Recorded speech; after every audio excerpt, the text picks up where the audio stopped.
സങ്കൽപ്പക്കേദാരഭൂവിൽ വിളയുന്ന പൊൻകതിരൊക്കെയും പങ്കുവയ്ക്കാം. കർമ്മപ്രപഞ്ചത്തിൽ ജീവിതയാത്രയിൽ നമ്മളെ നമ്മൾക്കായി പങ്കുവയ്ക്കാം.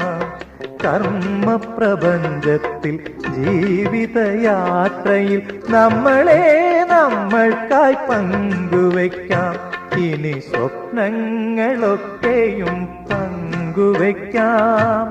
ദുഃഖഭാരങ്ങളും പങ്കുവയ്ക്കാം. ആശതൻ തേനും നിരാശതൻ കണ്ണീരും ആത്മദാഹങ്ങളും പങ്കുവയ്ക്കാം. ഇനി സ്വപ്നങ്ങളൊക്കെയും പങ്കുവയ്ക്കാം. ദുഃഖഭാരങ്ങളും പങ്കുവയ്ക്കാം.